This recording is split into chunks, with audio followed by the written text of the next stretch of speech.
ഞാൻ അത്ര നന്മയായി ഒന്നും ചെയ്തിട്ടില്ല. ഒരു ഹൃദയത്തെ ദൈവത്തിലേക്ക് ആകർഷിക്കാൻ നീ എന്നെ സഹായിച്ചു.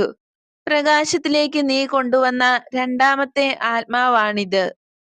ഓ, അവൾ എന്തിനാണിത് പറഞ്ഞത്? അവൾ വാക്കു പറഞ്ഞതാണ്. ആരും ഒന്നും പറഞ്ഞില്ല. എന്നാൽ എനിക്കറിയാം, ക്ഷീണിതരായ നിന്റെ കൂട്ടുകാർ വിശ്രമിക്കുമ്പോൾ തെളിവെള്ളം എന്ന സ്ഥലത്ത് ഉറങ്ങാതിരിക്കുന്ന 3 പേരുണ്ട്. നിശബ്ദമായി പ്രവർത്തിക്കുന്ന സ്നേഹത്തിന്റെ അപ്പസ്തോലൻ, രക്ഷയിലേക്ക് പ്രേരിപ്പിക്കുന്ന ആത്മാവിനാൽ നയിക്കപ്പെടുന്ന ഒരു വ്യക്തി, പ്രാർത്ഥിച്ചും ഉറക്കമിളച്ച് പ്രതീക്ഷിച്ചും കാത്തിരിക്കുന്ന രക്ഷകൻ. എന്റെ പ്രതീക്ഷ ഒരാത്മാവ് രക്ഷ കണ്ടെത്തണമേ എന്ന്. ആൻഡ്രൂ, നിനക്ക് നന്ദി. ഇതുപോലെ തുടരുക. ദൈവം നിനക്ക് അനുഗ്രഹം നൽകട്ടെ.